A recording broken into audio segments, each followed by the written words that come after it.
Hello, everyone. I'm Paris Fox, and I'd like to welcome you to 12 O'Clock High, a podcast on business leadership with Tom Fox, hosted by Richard Lummis. What makes a great leader? Is it genetic, or can you learn leadership skills? Join Tom Fox and Richard Lummis in this podcast, where they consider leadership from a wide variety of perspectives: academic, behavioral science, history, popular culture, the movies, and much more. You'll learn about specific tactics and strategies that you can bring to your own leadership toolkit. 12 O'Clock High is a production of the Compliance Podcast Network. I'm here with Tom Fox for another episode of 12 O'Clock High, podcast about leadership. In these discussions, we draw what we hope are interesting examples from our own experiences, history, business, literature, and politics to examine what constitutes good leadership and extract lessons we can use to improve our own leadership skills. Welcome back, Tom. Thank you, Richard. Today, we continue with our third part of our four-part series on George Washington. It's a little out of order because we're going to discuss both his role at the Continental Congress and his role presiding over the Constitutional Convention. I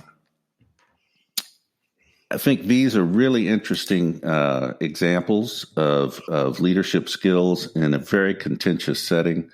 And one of the things everyone comments on is the quality of the American founding fathers in terms of intellectual capacity, leadership, and so forth. And for Washington to have become absolutely preeminent among them is kind of startling when you look at who he was dealing with. So what do you think about this, Tom? His role in the Continental Congress has always fascinated me, and you sort of foreshadowed, I think, some of the points I'm going to try and raise in our prior podcast on Washington as general, and that was image. In the Continental Congress, I think he took a back seat in terms of not participation, but actually debate, certainly in writing. Was not part of the group that either drafted the Declaration of Independence or helped write any of the original laws set out by the Continental Congress. Yet he had a bearing, and more importantly, he wore his military uniform to the convention or the Continental Congress every day. Just to remind people, hey, I'm a military guy. That may have been some of the ambition we talked about in one of the prior podcasts, but also it really conveyed that he was a military expert. And it came down to a decision of who was going to lead the general of the armies, and that decision was between John Hancock and himself.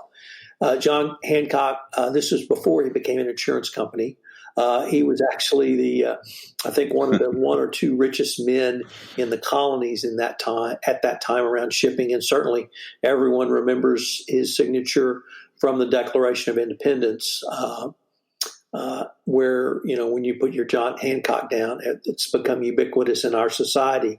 But he desperately wanted to be the general of the armies, and the Continental Congress, to their unending credit, selected George Washington to be the general over John Hancock, which probably would have been an unmitigated disaster. So, but we did that. The Continental Congress did that, I think, largely because of the way Washington projected his image and carried himself during the entire Continental Congress. I think I read he did not speak during the entire Continental Congress, at least in any of the formal sessions. He had a military bearing. He sat ramrod straight, and that had an effect on people. You mentioned also in a prior podcast his incorruptibility. I certainly think that was a part of it. He declined a salary during the entire time he was general of the armies. Part of that was because he was incorruptible. Part of that was he was one of the three richest men in Virginia because of his marriage to Martha Custis, who was married to one of the two richest men in Virginia before he died, and she became a widow. So he had great personal wealth, and that great personal wealth enabled him to forego any salary. The Continental Congress did pay his expenses, and if you ever want a fun read George Washington's expenses. But all of that, I think, led to the decision by the Continental Congress to make him the general of the armies. And I think the revolution would have turned out very different had that decision not been made. There are a couple of things that really struck me about his role there. I think it would be very easy, especially for men with an elementary school education, to be a little insecure about speaking and writing around the likes of Thomas Jefferson and Benjamin Franklin. But I don't think there's any evidence that that was the cause of his reticence. Rather, I think it was the image he was projecting and wanted to project. But in addition, something that we came across researching these podcasts, which I was unaware of, was I briefly mentioned the almost 20-year gap between the French and Indian War and his reappearance on the scene in the Continental Congress. But among the things he was doing all that time were reading and thinking. He was actually an extraordinarily well-read man, which was not something that you normally run across.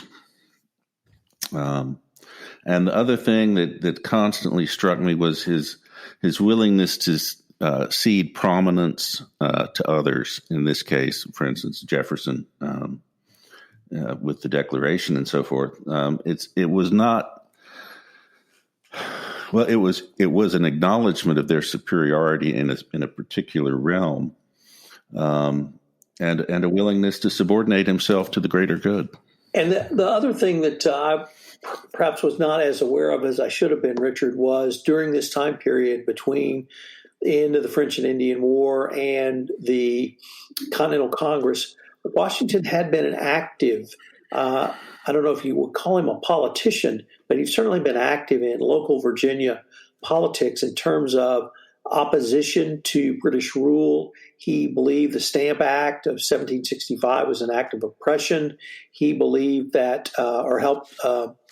he introduced a proposal drafted by George Mason, which called on Virginians to boycott English goods. After the Continental Congress was declared, he was active in Virginia in the First Virginia Convention, and he was obviously selected as a delegate to the First Continental Congress, but he also had trained the Virginia militia, so he was practicing active military roles as well.